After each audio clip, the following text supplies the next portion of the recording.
definitely rooting for Life here. Now, Flash, we talked about this earlier. He's currently in 3rd place in the winners' rankings. He's 18-11, 8-3 versus Zerg. And this win not only important for his team to, like you said, Moonblade, basically because this is the best chance IM has to get that Bill matchup out. He can knock that out. But it's really important for himself personally, because he wants to go to the Kesper Cup. You know, he wants to win this and get that point. It's necessary. Exactly right.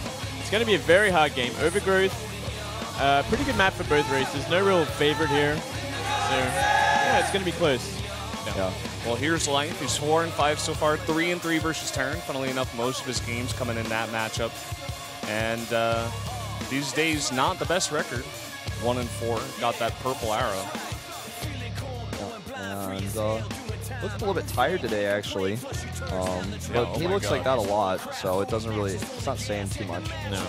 He's always like looking bored and tired. So anything else you might be worried, but if it's that, it's Life. Well, they were having a lot of discussion actually in the makeup room. Life was with some of the other players, including MVP. But what about Siege Tanks? We'll see if Siege Tanks come into this match or not. We're going into Game 2. KT versus IM. Flash versus Life.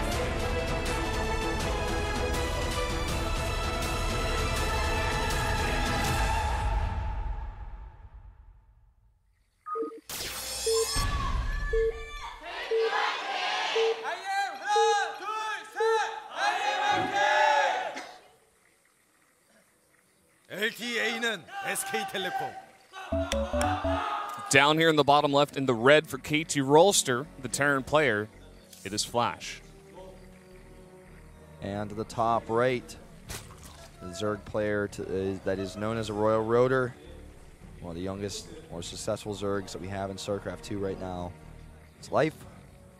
Yeah. And Moonblade, you were recently streaming. Yes. And I saw a game where you actually played against one of these players. Yeah, why don't you tell us about that? Well, there isn't much to play because it wasn't a Terran player. I did play Life on ladder, and you guys were actually behind me at the time, just chilling out. And, you know, everything was going good, everything was going fine, but, you know, Life finds a way.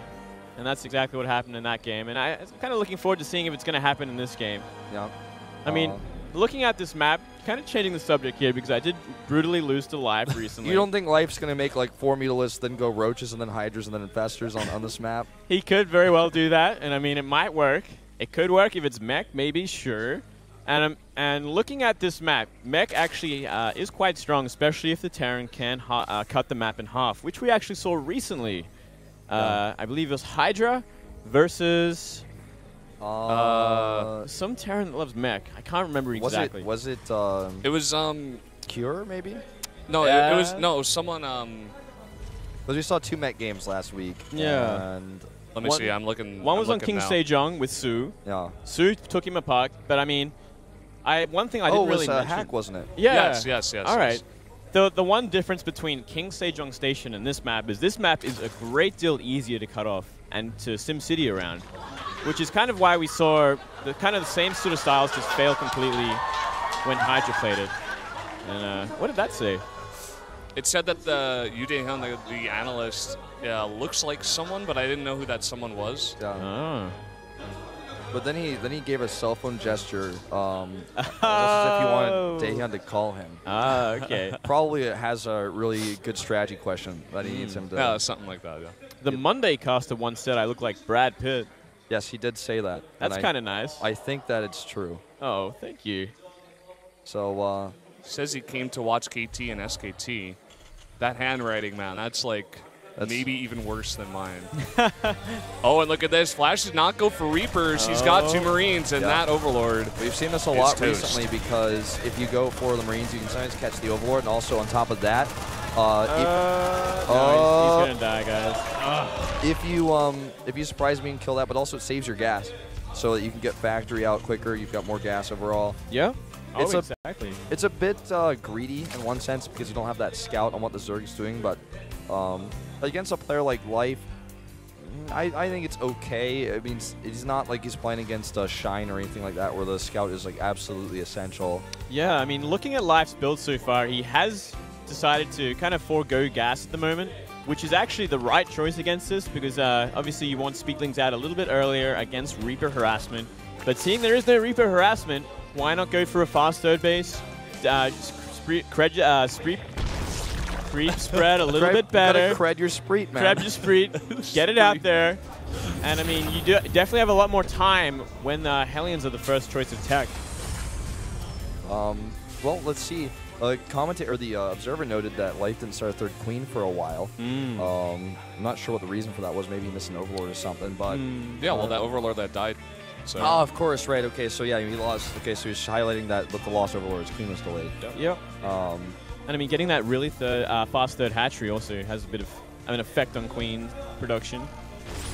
Well, Scouts the Hellions. They're the Hellions. They are spotted, and he still has to be scared of Hellbats. I mean, we're probably going to see mech here, but it could be some sort of Hellbat timing. He's not able to know this, really at all. The Lynx are the only scouting tool he has right now with that dead overlord. And that's a huge problem, actually. Like, one of the scariest things is Zerg is if you lose that early overlord or you're out of position with it and you can't scout the main, you can't scout if there's a fast third CC, can't scout if it's going to be like a 2-base super pressure or not. It makes a huge difference in your build, and you have to play so much more careful.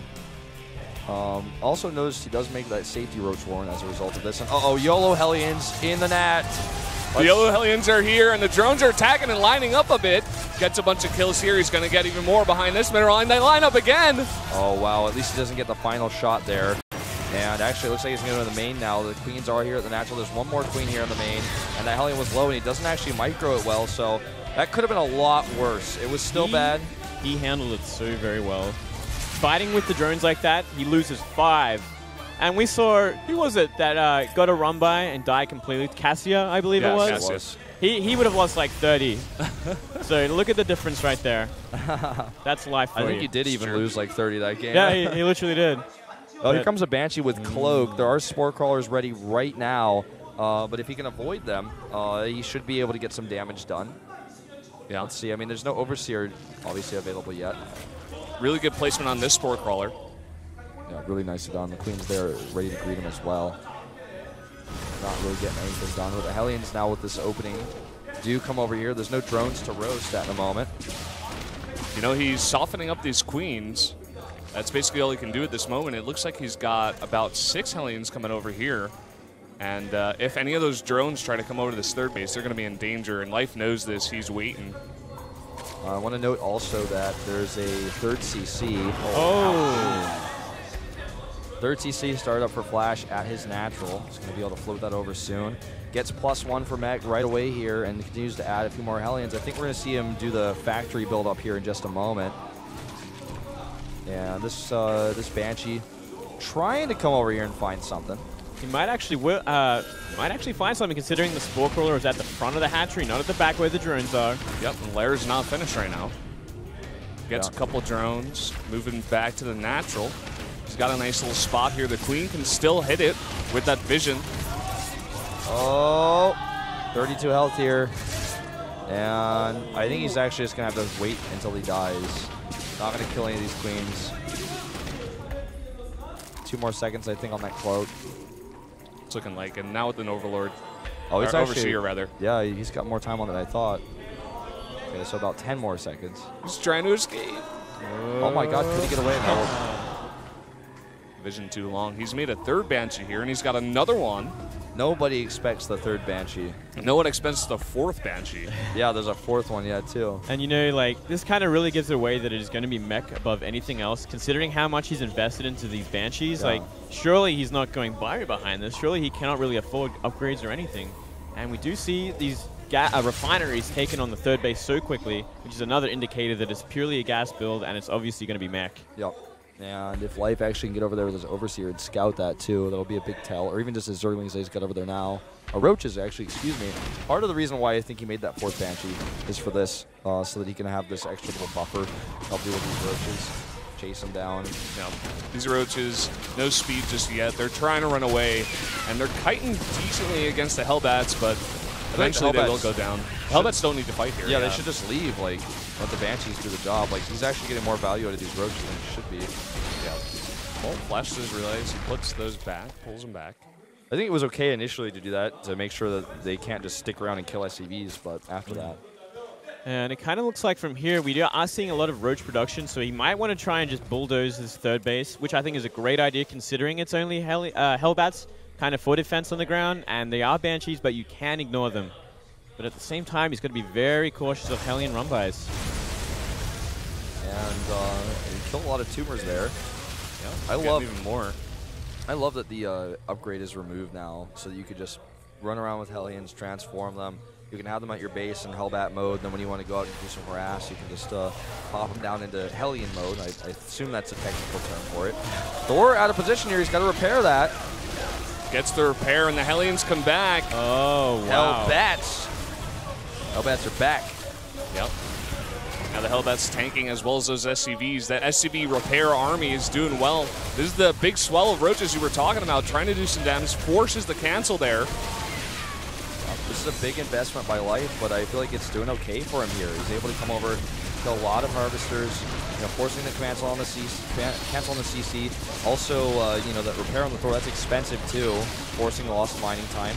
Would you say that was worth it? I think it was. I think it was worth it. I think he should have gone right for the third base to begin with instead of trying to trade with Thors. If he did that, he would have cleared out the SCV count and kind of forced a big reaction against Roaches. And I mean, he is still getting kills here, but I think he could have done a little bit more. Well, this hurts Flash a lot. He's also lost his gas SCVs right now, which means he needs to replace those because that's the most essential resource. There he goes, sending them back in there.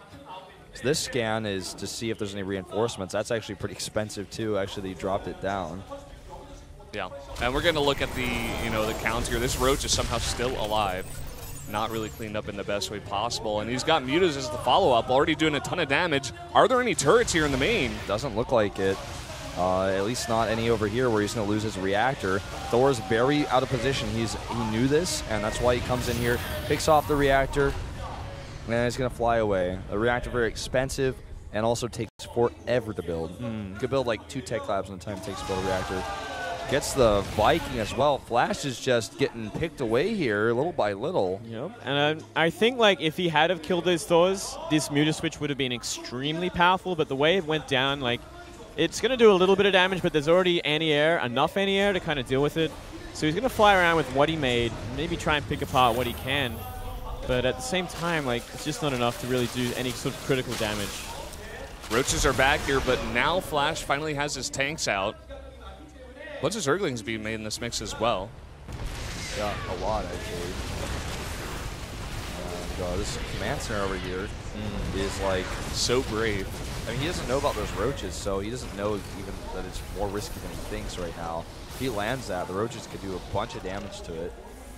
I don't know if he will actually commit to that, though, with all these mech units over here. But if he brings this mech army over here, then he could actually get sandwiched.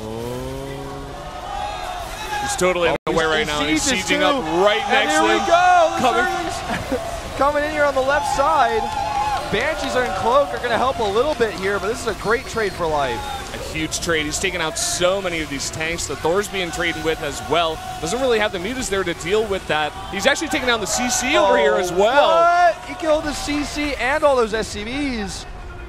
Flash, man. 18 Mutas on the way here. 20. He's in so much trouble. And this is such a good Muta switch. This is so important. I mean, resetting that Thor count completely, this is going to be perfect for it. And I don't think there's anything Flash can do if he remains out on the map like this. He is making tanks and Hellbats and 2 Vikings at a time, and Vikings are not good against Mutalisks by themselves. But he's so desperate, he's kind of got to do something like this. He's got to make every anti-air unit that he can. Starting more turrets over here as well, but the main base here is about to get gutted now by these Mutalisks. He's going to come over here, target down this turret, even with all those SCVs repairing, it's not going to be enough, and he's losing so many of them. Vikings over here could be picked off as well, but it looks like he wants to go for armories. Not a bad choice. Not making up his mind, really, but he's going to get all these Vikings.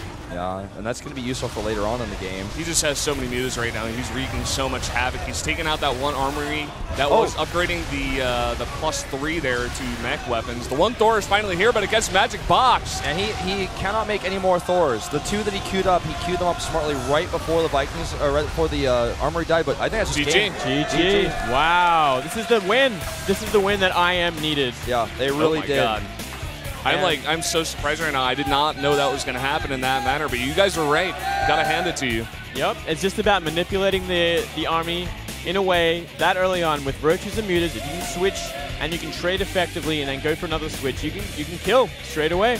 Yeah, I mean, that was I was expecting the game to go in Life's favor, but not quite that way. Yeah, that was very, very calculated, very precise little pickoffs there. I knew it was going to happen, guys, and then you did too, Wolf. That's why we went for it. Well, you know, the other thing to consider too is that Hellion, what we've been started to call the YOLO Hellions, didn't really get as much damage done as he would like. He lost a little bit of map control with that too early on. I think that hurt him a lot. Yeah. After that happened, Life got so many drones. He went up to 81 so early. He was on 4 bases. His economy was amazing. That's why he was able to switch into like 20+ meters at that moment. Yeah, you got 8 gases running, and that gas total is going to get pretty up there, especially when you're not making anything while you're just trading roaches on the map. You know, the macro does it for you. You know, it makes money for you while you're actually doing really precise harassment. But when you're going to go for a switch anyways, you don't really have to be making units and harassing. So he puts all of his focus on the harassment. And then once he gets that done, he's like, oh, I've got a bunch of money banked up. That's perfect for exactly what I want to do.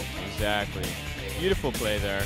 And yeah, I feel like the Hellion run by, it was the right move to do considering how late the gas was for Life, but he couldn't make anything happen, and like he took so much damage from just drones. I mean, Life reacted perfectly to it. He knew what to do. He has been in that situation many times before. Flash was over there talking to Sleep, probably just saying what went wrong, what was going on.